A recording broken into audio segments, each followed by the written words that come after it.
How's it going? Good evening, everyone. Hopefully you can hear me this time. I remembered to click the right button. I forgot that scene doesn't have audio, and I just started talking the other night and there was no sound. It was the elusive mute button that Andy's been looking for the last year. Today is our first anniversary and I am loving it. It feels like time has really flown. So glad to be part of a super happy, super stable, dependable marriage in a partnership with someone I love and very deeply care about. So shouts out to Andy this evening. There's a lot of bad news floating around today. We got a little black-pilled with Will Chamberlain yesterday, so we are going to focus on good news today. You're going to be amused by what Joe Rogan is saying about Joe Biden, and you're going to be also similarly amused by what Andrew Schultz is saying about being a Democrat. But to kick everything off, I have news about AnheuserBusch.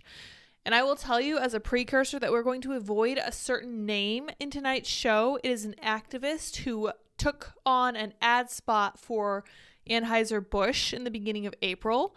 Last time I commented on this person, YouTube went back and removed the video outright. I didn't get a chance to debate it. They just took it down. So, starting to feel like that's a little bit of a touchy subject. So I'm just not going to use that person's name. No big deal. We're going to talk about what's going on at AnheuserBusch anyway, because it's very interesting. I feel like you guys are going to love it.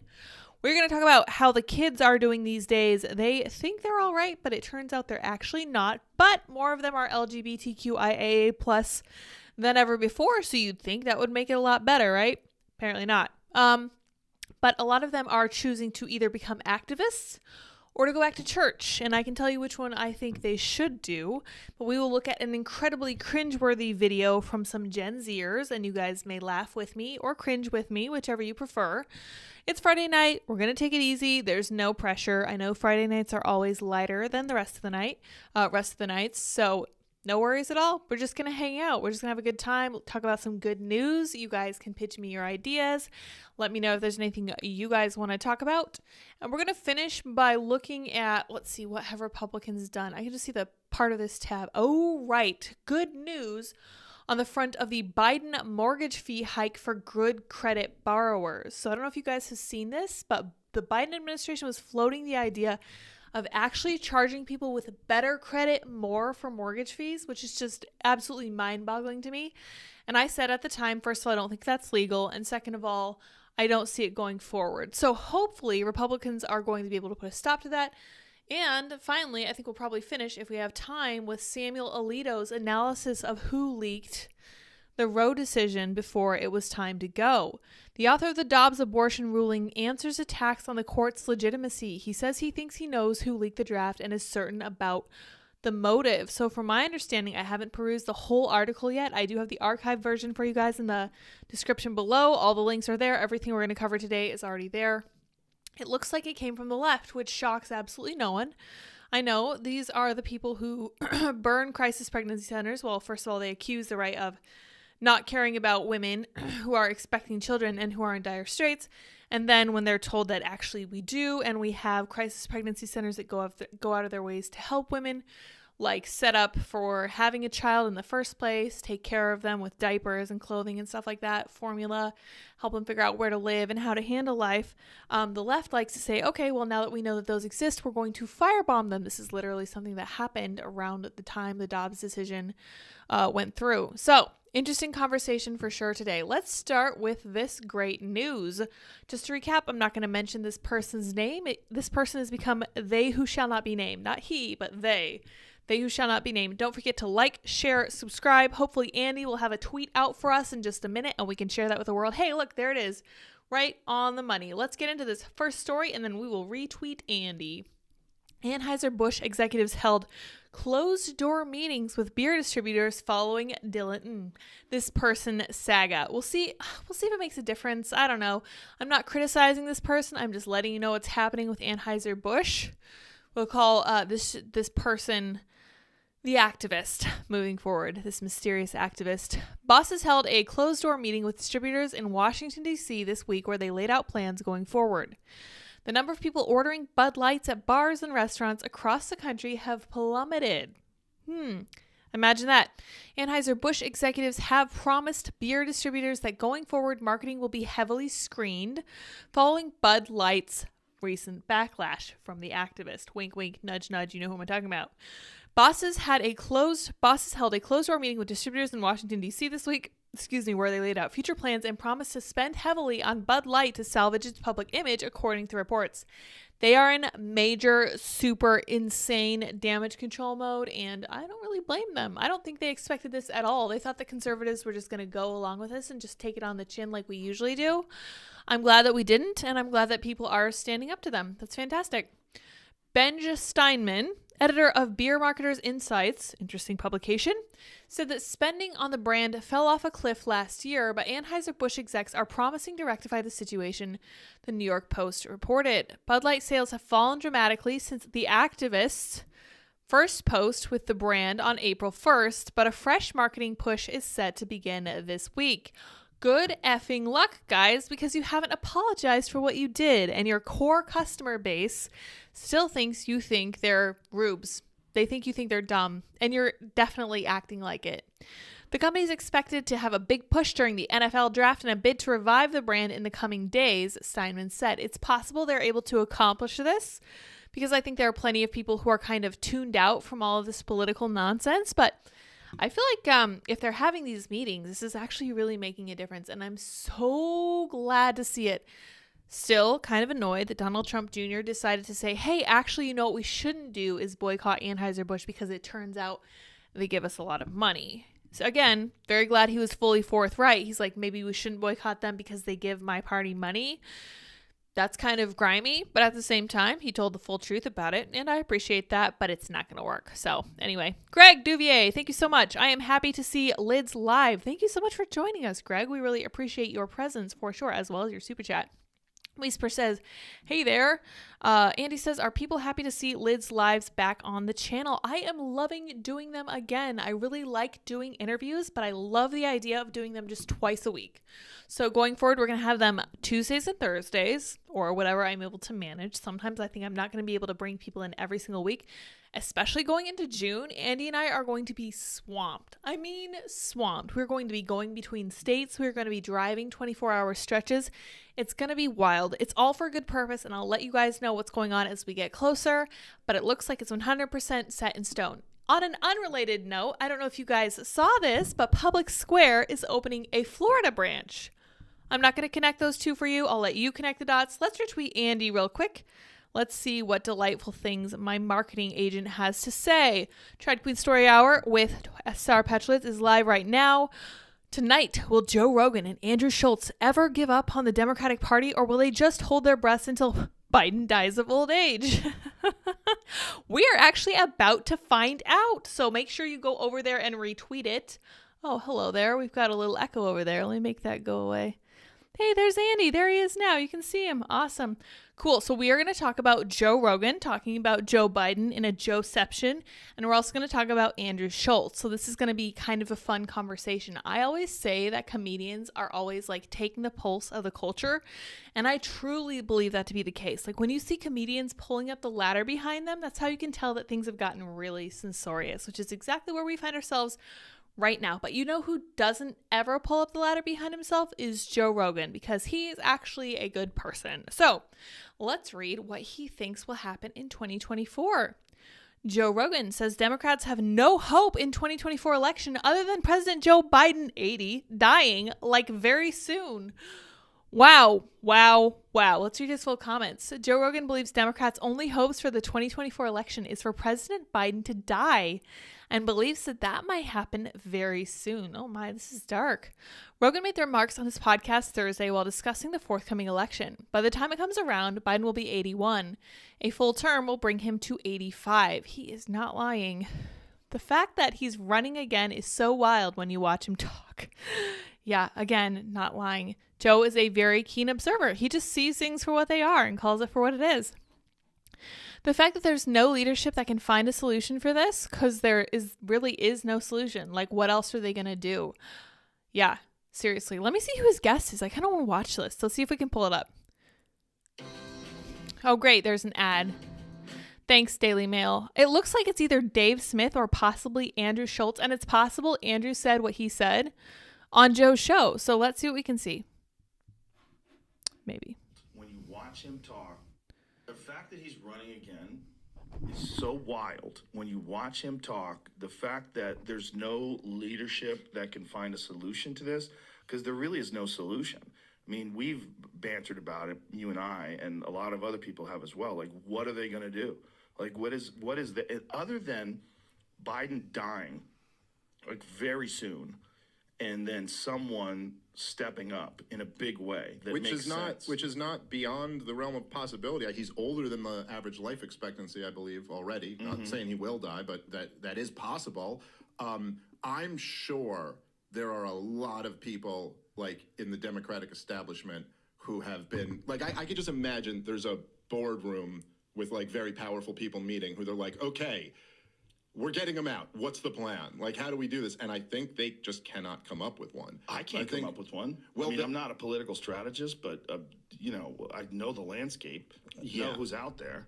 He's perhaps brilliantly insulated himself by making Kamala Harris his vice president. It's not a bad because move. they're like, well, we can't have her. It's like with Dan Quayle, with Bush. What do you want? Yeah, you think Bush is dumb? Look at this fucking guy. Yeah. I forgot how much they swear. That does look and sound like Dave Smith. I'll have to double check that. I was trying to get Dave on my show, and I'm pretty sure we will have him at some point, but he is now very famous, so it's possible he won't be able to get to us for a while, but hopefully he'll be in an interview with us soon. Other than Biden dying like very soon and then someone stepping in and in a big way, that makes sense. Who do you guys think would step in to take Biden's place? Newsom springs to mind, whom Trump has recently been bumping elbows with and saying that he likes. So maybe there's some kind of bipartisan alliance going on there. Who knows? We could also have somebody like Gretchen Whitmer, maybe? I don't know. I'm trying to think of the most horrible Democrats who are also in positions of popularity and who aren't like heinously old. Heaven help us if it's Hillary Clinton again. My goodness. The mind boggles. Unfortunately, we can't call her Crooked Hillary anymore because Trump has rescinded that nickname and given it to Joe Biden. Hard to keep up with all these nicknames. I'm trying. Republican presidential hopeful Nikki Haley also believes he will likely die sometime in the next 5 years.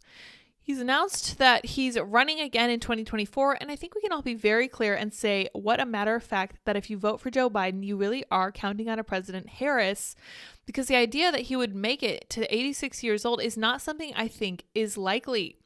While many have voiced concerns, President Biden said earlier this week his age doesn't register when he thinks about a 2024 run. And I gotta be honest, that doesn't surprise me because at 81 effing years old, it's hard to think that anything registers for him anymore. He is not aging gracefully. I have taken care of a lot of old people, and some people when they're 80 plus are sharp as tacks. Joe is on the dementia left-bound side of that spectrum, he's not doing well. He gets lost. I'm surprised he's able to still stand upright. I mean, good for him still for being able to do that, but he looks like he's paper thin. They dose him up with all kinds of crazy drugs whenever he has to go out and give a speech. At this point, I just kind of feel bad for him. He's like a wind-up toy they won't let die down. Seriously. So we'll see what happens. I kind of tend to agree with Joe Rogan's analysis, but not sure who would take his place. You guys let me know who you think would take his place. I don't think it'll be Buttigieg. Buttigieg doesn't have the appeal to the African-American community. This is something they found when he was running for a possible presidential candidate. And I think the reason he didn't make it as a possible vice president candidate was because the African-American community holds very conservative views on sexual orientation. So I think that was at least part of it, but we'll see what happens there. I don't think he's it. If he had done like a stellar job with the transportation department, maybe that would be a different story. But I mean, Kamala Harris has done a horrible job in her position and she might get the spot anyway. Kamala Harris makes me kind of hope for somebody like a Gavin Newsom who at least kind of knows what they're doing and has an experience as a lay of the land of politics. But all right, let's see what Andrew Schultz thinks about it. Oh, it doesn't have a T. Interesting. I always forget how to spell Andrew Schultz's last name. Comedian Andrew Schultz drags Joe Biden running again. Aren't you embarrassed to be a Democrat? Blasted Democrat leaders for backing President Joe Biden for a second term in the White House, saying it's a shameful time for the political party. During an appearance Thursday on Charlemagne the God's podcast, The Brilliant Idiots, Andrew Schultz didn't hold back in his withering criticism. Now, if you'll recall, Charlemagne the God was the podcast where Joe Biden said, if you don't vote for him, you're not a certain race, creed, or color. Crazy. That is a lingering saying that has stuck with Biden over the course of his presidency. Democrats are goofies, bro. Look how goofy you are, Schultz said. Y'all really judge Trump and people who like Trump when you've got this MF running again. Aren't you embarrassed to be a Democrat? That is a very fair analysis. Oh my gosh, with a mustache, Andrew, please. During the episode, Charlemagne also blasted Democrat leaders for refusing to hold primary debates. That's right. Did you guys hear that? They're not going to be holding primary debates in an effort to shield 80-year-old Biden from public scrutiny. That's why it's whack that the DNC won't let nobody primary. They won't do no primaries next year, man, Charlemagne said. Do an effing primary debate. Put Joe Biden up on that stage with Bobby Kennedy, who's challenging him, and Marianne Williamson, and whoever steps up to the plate. And let's have an effing discussion, yo, which I can fully appreciate. Like, it's got to be driving a lot of good faith Democrats absolutely nuts that the DNC is just saying, oh, you know what? We actually don't need to do any debates because if we did have Biden debate, it would look like he was absolutely dementia riddled and pretty much knocking on death's door. As Breitbart, I'm not a Democrat, Charlemagne said.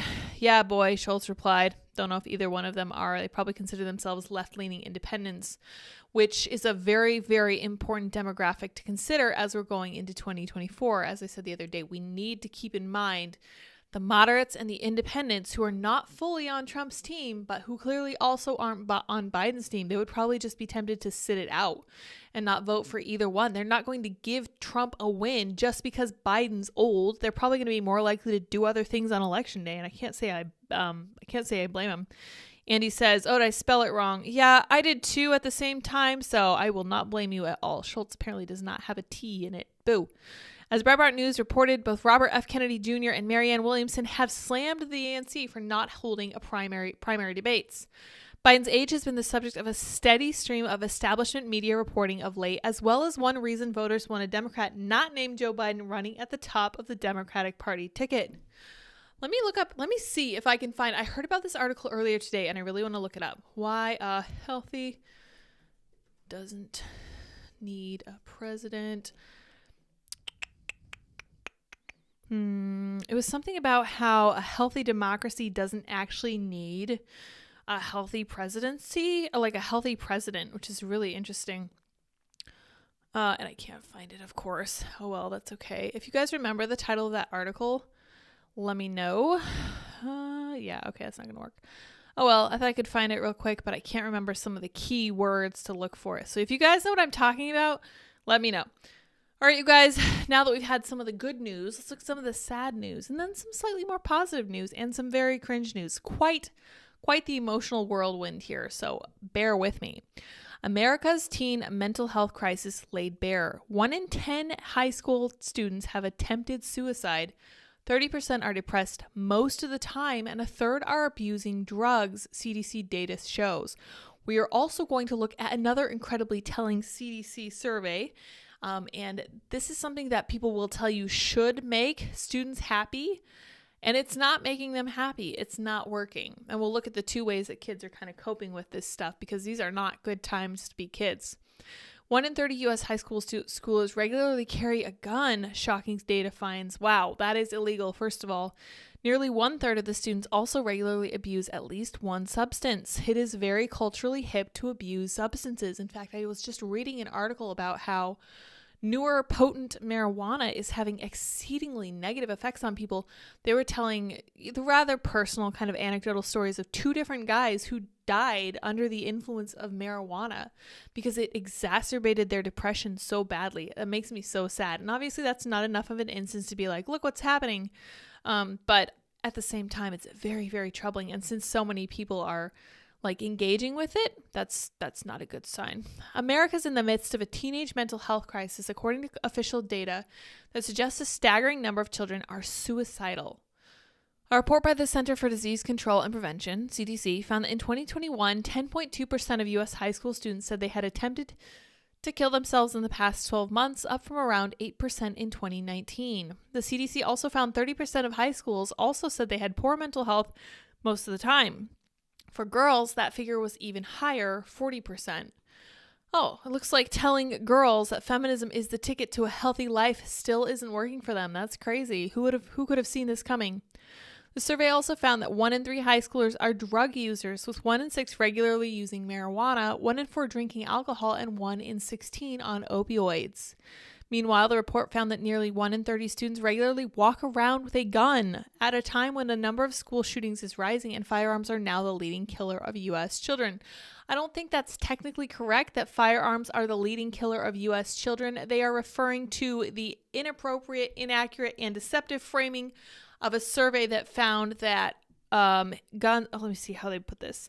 They included 18 and 19-year-olds in the survey of what kills people under a certain age, right? And that brought their total from car crashes and accidents up to guns, which was a very interesting twist. So this is crazy. Wow. So we have males, 6.6%. That is an extremely high point since 2015. They were lowest in 2017. I wonder why that was. I wonder what happened in 2017 that made it lower. I'm always curious about that because it's very, very hard to pin down. But there might have been something that made things a little bit better and easier for people. American high schoolers with poor mental health, 40.8% of females and 18.1% of males. Yeah, and I'm willing to bet that the number is so much higher for females because they are so heavily influenced by their peers, which is actually something that they saw in St. Louis. I think it was St. Louis, where they had that gender clinic where an entire 5th grade class of girls decided that they were trapped in the wrong body or whatever and decided to start transitioning to the other gender. Terrible, terrible stuff. So this stuff is really not good for girls especially. The state of the country's youth mental health crisis was laid bare in CDC's Youth Risk Behavior Surveillance Study, which was carried out in 2021. Okay, so this is even from a couple of years ago. The data was gathered at the height of the pandemic, which the CDC says may have influenced findings, I'm sure.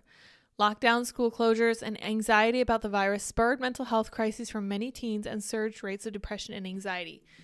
If we had handled the pandemic better, if we'd been wiser about our messages, if we'd made clear that young people weren't at risk from it, don't you think this number would be lower? Because I certainly do. This kind of makes me really, really mad. And I also don't know if you guys have seen Randy Weingarten, but she was talking freely just recently about how if they had, they tried everything in their power to like open up schools again as soon as possible, which of course is a lie. We know for a fact that the teachers unions put pressure on the Biden administration to keep schools closed and to keep mandates in place to keep teachers from having to go back to work. And they use the excuse of it being dangerous to the students, which was absolute nonsense because kids are one of the least likely demographics to be affected by this. Now, we'll see if that gets me demonetized, but it's something that certainly needs to be said because it was not something that was considered at the time. Goodness gracious. Teens were anonymously surveyed on many factors from their mental health, sexual identity, and whether they used drugs or carried weapons. We're going to look at the sexual identity part of this too, because that was really interesting. Students were asked if they'd suffered suicidal thoughts and other poor mental health symptoms over the past 12 months. The number of high schoolers who considered but did not attempt suicide in the past 12 years was 22.2% in 2021, up from 18.8% in 2019, the last time the survey was carried out. This includes 30% of females in the age group, up from 24% 2 years before. Researchers found that 29.3% of American high schoolers said their mental health was regularly poor in the past year, including 40.8% of female students. Very, very interesting. So in continuance of this conversation about what's going on with teens, let's look at this other thing that the CDC report found. Over a quarter of U.S. high school students identify as LGBTQ, CDC report says. Now, the going rhetoric on this from the left is that they are coming out in droves like this because they are free to do so now. They're comfortable doing so. Obviously, I don't think that's the case at all. I think there's immense social and peer pressure on these kids to be a part of one of these groups. In fact, if you can't identify with one of these groups, you're going to say something like, I'm bi. Never mind that means that I have only ever had a boyfriend if you're a girl, or a girlfriend if you're a boy. You can still say that you're bisexual because who knows, maybe one day you'll lean in a different direction. That is one of the quickest ways to become part of this victim group and make sure that you are included in the in-group, which is unfortunately one of the things that social media especially amplifies for teens.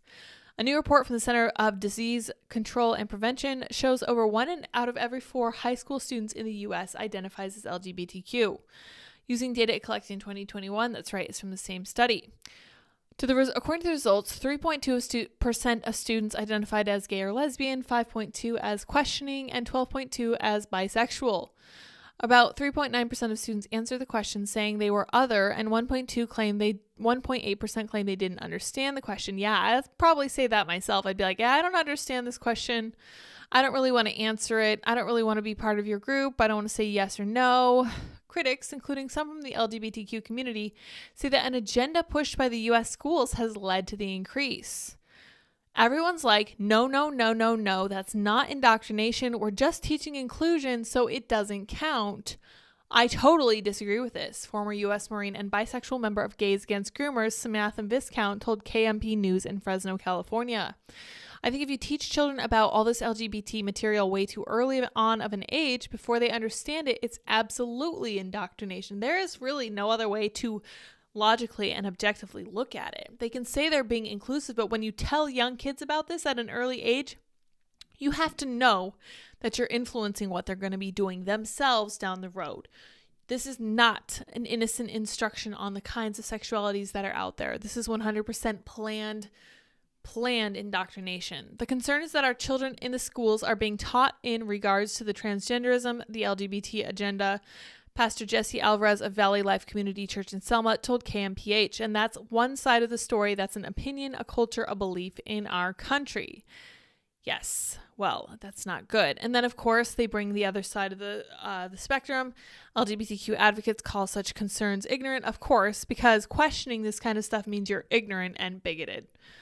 Gallup polling shows that LGBTQ identification among adults in the U.S. leveled off in 2022 after reaching 7.1% in 2021. Very, very interesting. So we see that teens are depressed. First and foremost, we see that a quarter of them are identifying as LGBTQ. Some of them are becoming activists, and I had to see this, so you do too. This is from Harry Sisson. He is 20. He's a Democrat, 600,000 on TikTok. He posts on YouTube. Yay. And he works with pallettemanagement.com. So let's see his friend, Chris Mowry, who also works at pallettemanagement.com. Very interesting. These guys are super, super grassroots, not at all astroturfed at all. So let's hear what these brilliant young minds have to say. Oy. What the Republican Party doesn't understand about Gen Z is we don't like you. You claim you want to appeal to Gen Z, but you call us stupid, you say we're dumb, you say we're indoctrinated. I promise it's a losing strategy. And Gen Z is watching the Republican Party extremely closely as they destroy our environment, take rights away from women, do nothing about kids being shot in schools, and if they think they can give the middle finger to our generation and get away with it, they're sorely mistaken. What the Republican Party doesn't understand about Gen Z. Okay, that's about enough of that. What do you guys think about that? Those are, in fact, the kids these days. They do have a point that the Republicans need to focus on what Gen Z cares about.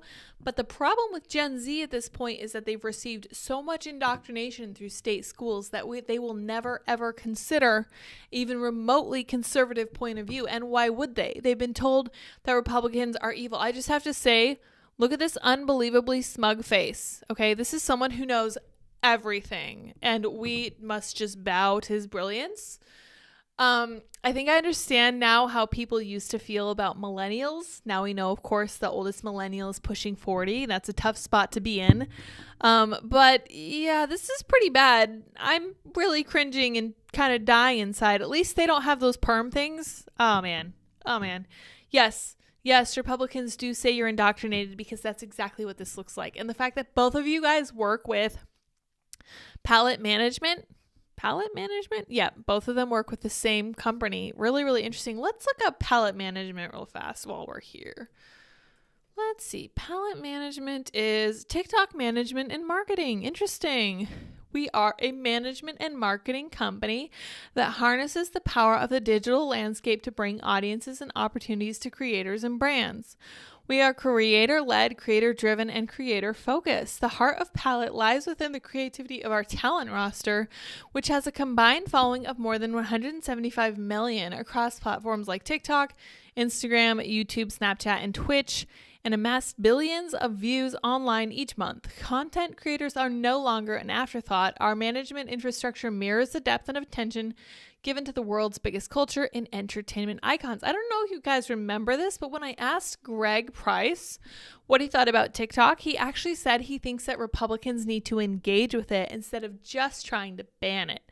That was a really interesting take, and I think that he was totally on to something because you have companies like this that are seeing the value in using this as a marketing structure. And I think it's brilliant because these platforms are free and they are just using them to target specific audiences and push specific ideas. I would like to know who's funding them, so let's see if we can find out who that is. So we have Daniel Dax, interesting, serial entrepreneur who began his career as a founder and CEO of TradeUp, an education technology platform since acquired by the Apollo Education Group. His expertise lies in building consumer brands from the ground up and building teams in fast-growing new markets. Then we have Josh DeAngelis, no relation to Corey DeAngelis, I'm sure. Artist and talent management expert with decades experience working with high-profile acts varying from pop stars, I don't know these people's names. Oh, Santigold. I do know Santigold. To collegiate and pro athletes, USA Football, UC Berkeley athletes, to fashion designers, Gucci Ghost, key companies, competencies including career architecture, managing artist teams, and project development. Interesting. So we have this very diverse crew. So we have a black lady. We have an Asian looking lady. We have this gentleman with a beard wearing what looks to be a lady's shirt. We have a white lady, and we also have another white blonde lady. And finally, we do have this white gentleman with a Polish-ish sounding last name. I'm sure he is not straight. Very interesting. I think that palette management has got to be... I'm curious, really curious who they're funded by. I can't see anything right now, and I don't do enough of this research to know for sure. Okay, so 11 to 50 employees, private. I wish they were public. We could know more about them. Based in New York, similar companies. Oh, interesting. Yeah, so they're not required to tell who funds them. So, it's just kind of interesting. I just thought it was interesting because Gen Z is fully engaging with this kind of branded public relations kind of stuff. And they're pretty shameless about it. Like the pinned tweet for Chris Mowry says, let's see what it says. Oh no, he pinned this one. He got rid of this one. Interesting. He keeps retweeting. So he tweets and his tweets don't get a lot of engagement. He has almost 30,000 followers. He got 150 likes on this one. which is great. That's fine. Good for you. Gen Z stands with President Biden. Do you? That's really interesting. Is Joshua part of Palette as well? I would like to know more. Oh, no, he's not. How fascinating. He's an athlete. Anyway, it's quite the rabbit hole of figuring out where the kids are standing for. John McCain was a national hero. So this just sounds like Liz Cheney at this point. Yeah, this sounds like Lincoln Project kind of nonsense. I think Biden's age going to 2024 can't be ignored, and I've had my thoughts on it, but he's also quite productive, and I'm not sure Dems have another candidate. I'll have to do a space on it soon. Interesting that even this avid fan of Joe Biden's, oh my gosh, his hair is ridiculous, is saying things like, oh, interesting, he is kind of getting old. So he's basically kind of saying what Joe Rogan was saying in less uncertain terms earlier on in today's conversation. So that's one thing that the kids these days are doing on the downside, but we also have this, why Gen Z is returning to God, from the New York Post, from Carrie Sheffield. Evangelist Billy Graham wisely said, when we come to the end of ourselves, we come to the beginning of God. In this time of rising depression and suicidal despair, it seems many in Generation Z reached this point, with a new study showing a rising share of young adults have religious faith. About 1/3 of 18 to 25-year-olds say they believe in the existence of God or a higher power. This is up from about 1/4 in 2021, noted in the Wall Street Journal's Claire Ansbury, writing on polling data from the Springtide Research Institute. Ansbury reported that the age of COVID-fueled isolation and canceled dreams, young adults, theologians, and church leaders attribute the increase in part to the need for people to believe in something beyond themselves after 3 years of loss. I think that's very fair analysis. I think that COVID really made people realize their own mortality and made them reflect on what they could do to make themselves better. As a recovering agnostic baptized in December 2017, I'm not surprised. God is in the healing business. Data illustrate the public health benefits of faith. Undeniably so. Women who attend religious services at least once a week are 68% less likely to die from deaths of despair, including suicide, drug overdose, and alcohol poisoning. Men are 33% less likely, according to 2020 research led by Harvard University School of Public Health. And I would say again, with the women's number being higher, I think that is 100% linked to the positive side of cultural influence on women. Like we saw that women were more likely to attempt suicide as in their teens, and now we're seeing that women are much less likely to die deaths of despair when they're surrounded by people who love and care about them, and when they're attending religious services and oriented toward a higher power instead of just themselves. Very good stuff. Elite economists in January released a National Bureau of Economic Research working paper showing states with pronounced drops in religious attendance saw sharper upticks in deaths of despair and vice versa. It's no wonder the 12-step program, one of the most successful strategies for breaking drug and alcohol addiction, centers the methodology on belief in higher power. Phil Zuckerman, a Pitzer College professor and associate dean, noted that while America is generally secularizing, it's quite religious compared to most other wealthy countries. 55% of Americans, for example, say they pray daily compared to the average of 22% of Europeans. Militant atheist Karl Marx wrongly claimed religion was an opiate of the masses, used to dull the pain of everyday people trapped in oppression. In truth, people of faith are more likely to challenge poverty and despair than non-believers. That's entirely correct. American Christians are more likely to adopt a child, volunteer, and contribute to charity than secular people. Religious people are at the forefront of fighting global human trafficking, and Graham's charity, the Samaritan's Purse, is the tip of the spear in disaster response. That's right. We used to give money in my church to Samaritan's Purse for sure, and we also did something else with Samaritan's Purse, which we loved every year for Christmas. We would put together these box of gifts for kids overseas, like shoe boxes full of little toys. They would tell us, you have like an 8-year-old girl, so you need to go out and you find a bunch of toys that would be suitable and enjoyable by an 8-year-old girl, or you need to find stuff that's more practical, like socks and, hair ties or whatever. Always so much fun, and it made me so happy to be part of that when I was younger that I really hope we can repeat that for our kids going forward. Brilliant theologian Tim Keller also disagrees with Marx, arguing that taking human form and suffering a violent death, Jesus showed how God cares for the physical realm. Marx charged that religion is a sedative that makes people passive toward injustice because there will be pie in the sky by and by. That's nonsense. That may be true of some religions that teach people that this material world is unimportant or illusory, Keller wrote in his book, the prodigal God. Christianity, however, teaches that God hates the suffering and oppression on this material world so much he was willing to get involved in it and fight against it. Properly understood, Christianity is by no means the opiate of the people. It's more like the smelling salts. That's a good way of putting it. I think that's entirely correct. Jesus came to earth, according to the Christian belief, to make sure that there was peace between God and man, and that shows how invested he is in making people's lives actually better in this world, not just in the future. So I just thought that was super interesting. I thought that was really kind of uplifting. That was something that I think John Miltimore mentioned the other day.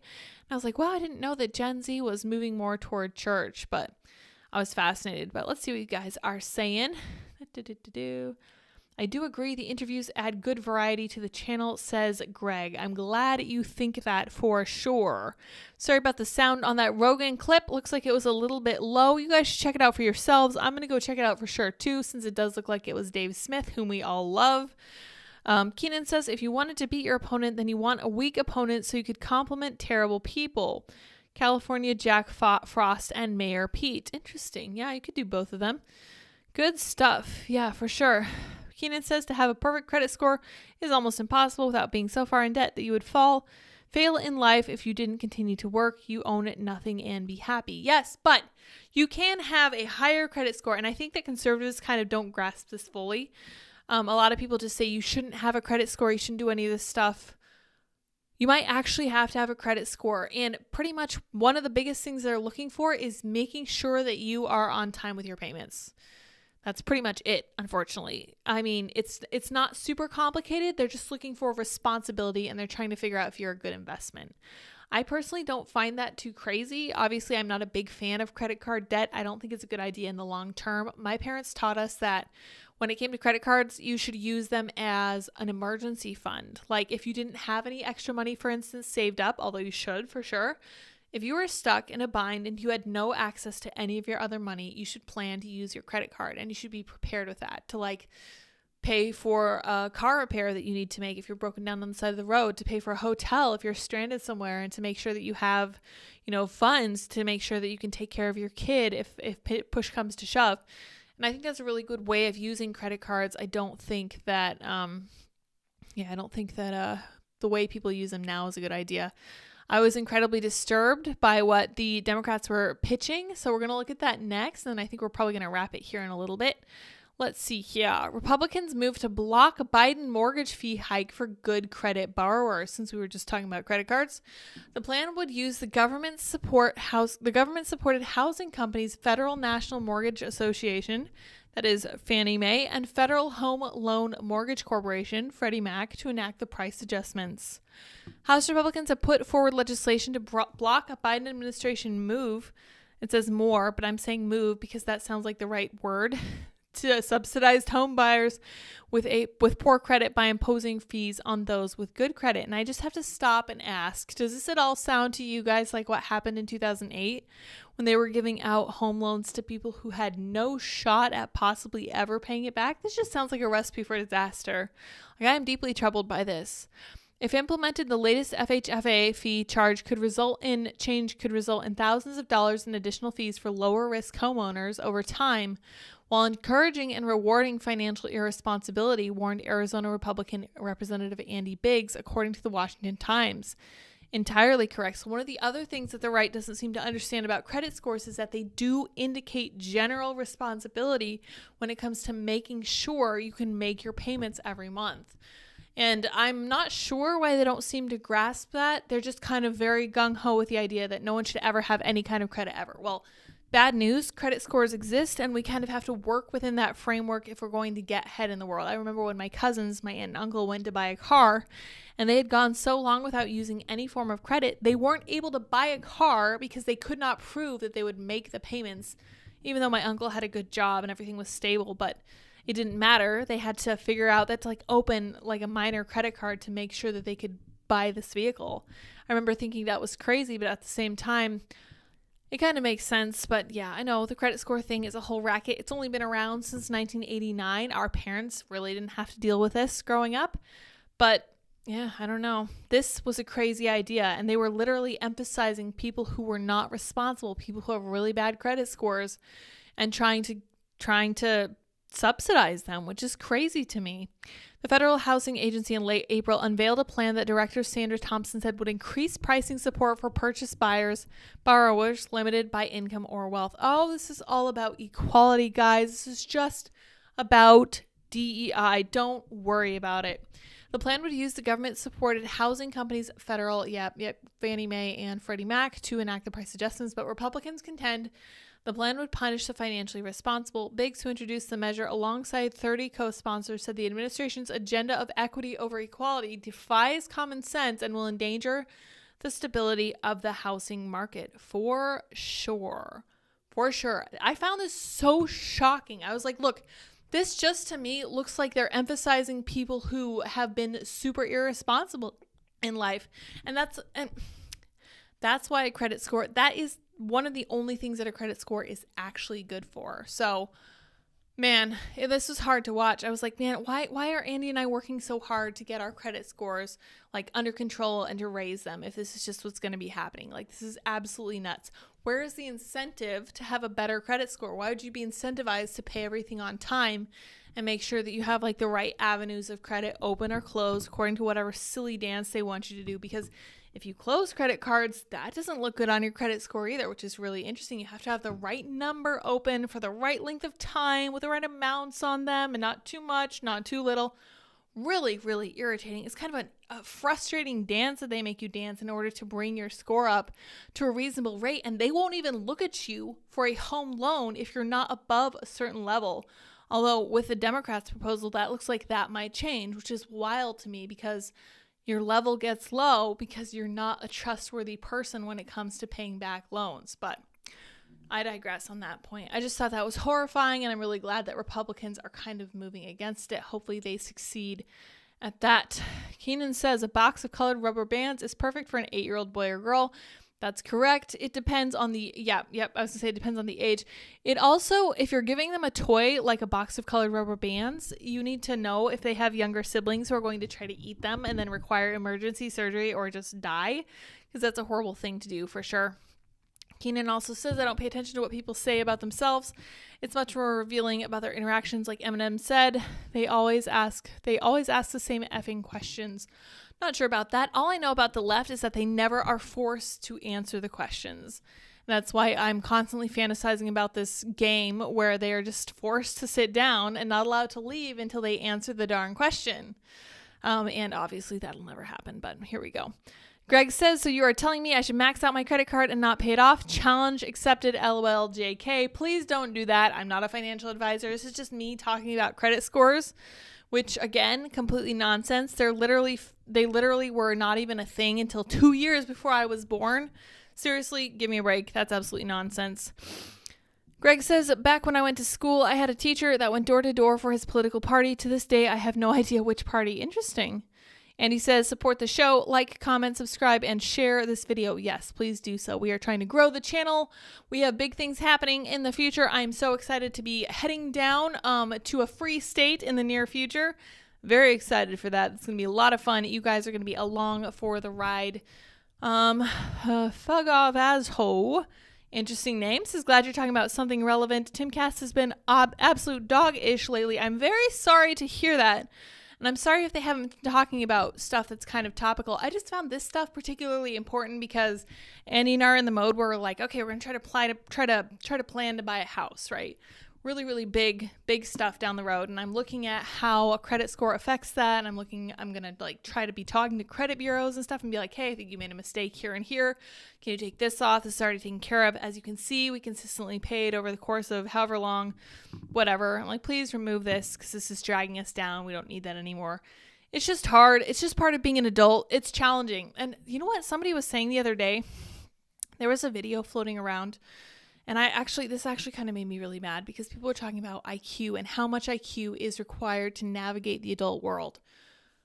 These two girls, right, kind of ditzy looking, younger girls, very cute, were saying, they were talking about health insurance. And one of them was like, okay, so what you got to do is kind of figure out what kind of health insurance you want. And the other girl was saying, how do you do that? And the other girl was like, are you serious? And the other girl was like, yeah, I have no idea how to do that. And I was like, okay, well, first of all, it is kind of hard. Back at Timcast, we weren't covered under the company, so I was looking for a company that was outside, obviously, company coverage. So I was like, all right, I need to ask around and see who's good. And I ended up, for my sin, settling on Kaiser, who's now being sued by Chloe Cole.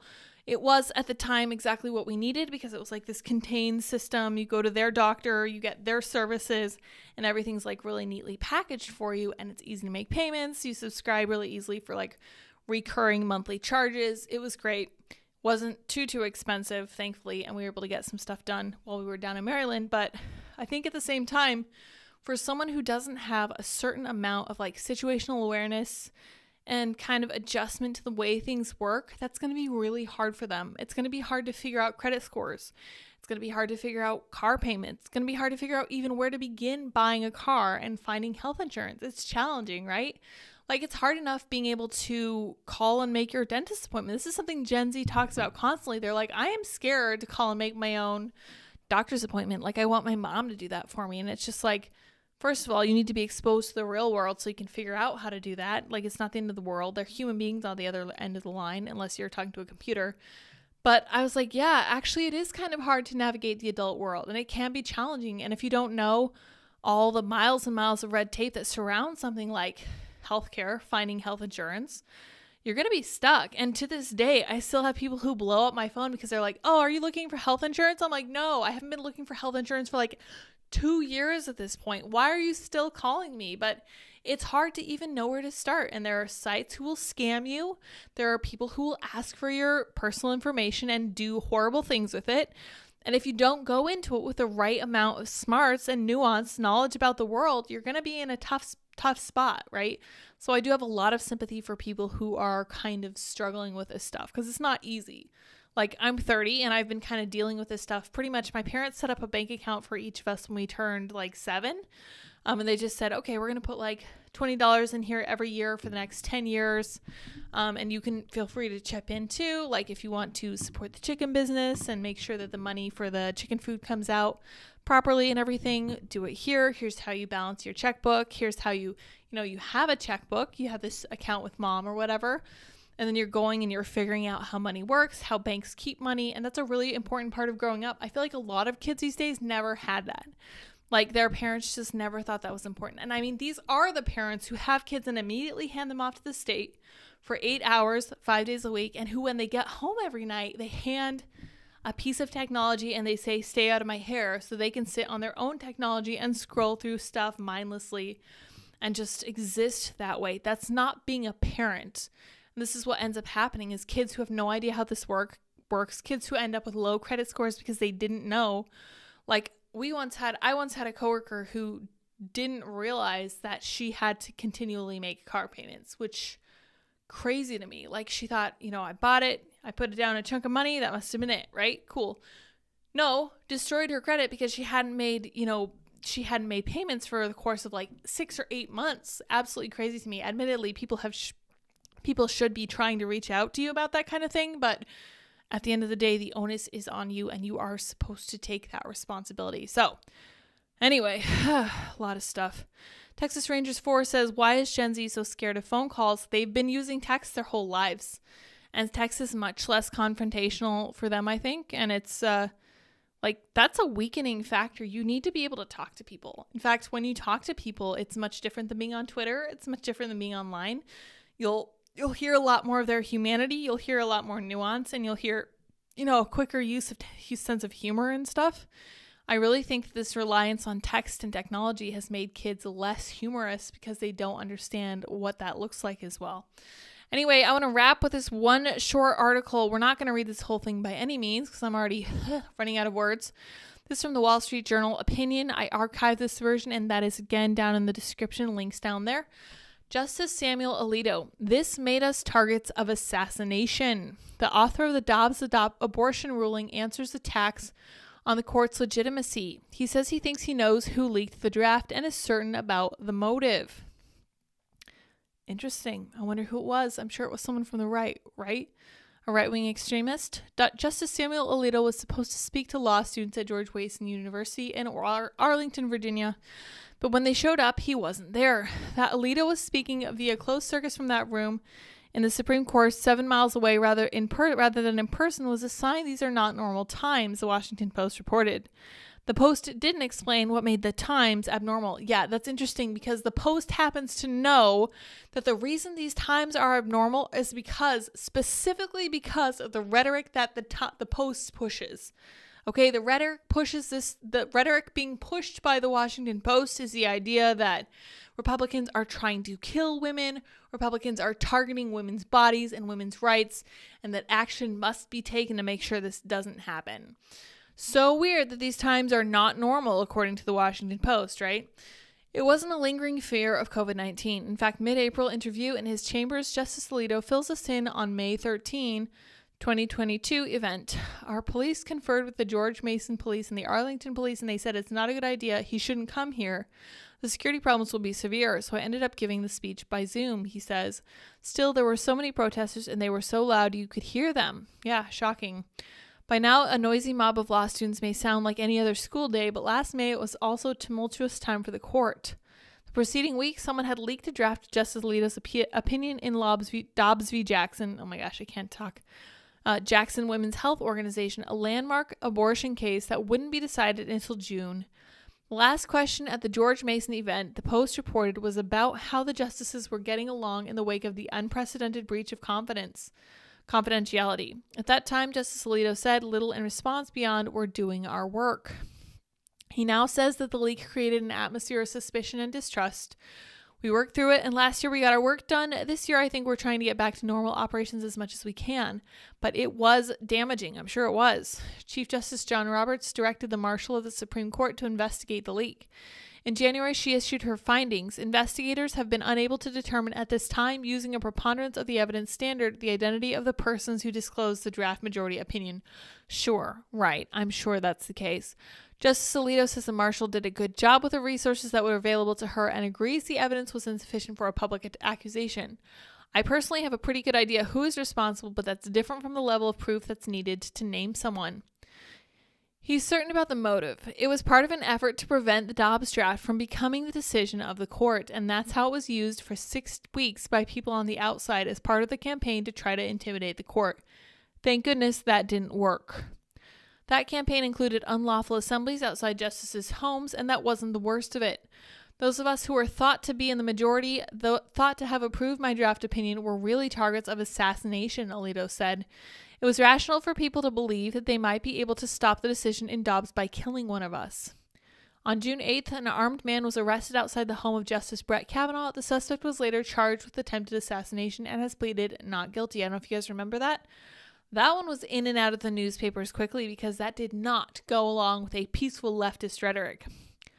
A few pundits on the left speculated that the leaker might have been a conservative attempting to lock in the 5-justice majority and overturn the constitutional right to abortion. That's infuriating to me, Justice Alito says of the theory. Look, this made us targets of assassination. Would I do that to myself? Would 5 of us have done that to ourselves? It's quite implausible. He adds, I don't feel physically unsafe because we now have a lot of protection. He is driven around in basically a tank, and I'm not really supposed to go anyplace by myself without the tank and my members of the police force. Cringe, what a terrible way to live. Deputy U.S. Marshals guard the justices' homes 24/7. The U.S. Marshal Service, the Bureau of the Justice Department, is distinct from the marshals of the court who report to the justices and oversee the Supreme Court police. A federal law called Section 1507 makes it a crime to picket or parade in or near a federal judge's residence with the intent of influencing him in the discharge of his duty. Yes, and this is something that the Biden administration is not looking to prosecute. So let's look at this for sure. Let's see. How do I phrase this? Supreme Court Justice protesters, Biden administration. Not punish. We'll say punish. Biden encouraged people to violate the law by protesting at Supreme Court justices' homes. Look at that. That's crazy. Andrew McCarthy is an awesome contributor, not to be confused with the McCarthy that was behind McCarthyism, Joseph McCarthy. My goodness, so many ads. Let's see here. Let's see if we have any more recent news because I thought they were talking about this recently. Yeah, okay.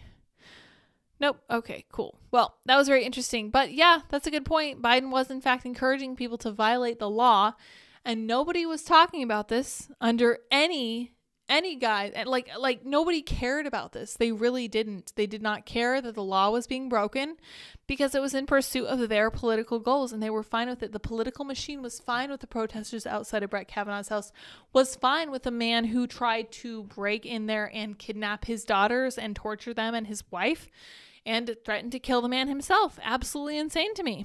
When you're in dissent, Alito observes, while his ideas were amusing and interesting, he spoke at a lot of law schools and he was honored at law schools, but he wasn't a threat because those views were not prevailing on issues that really hit home.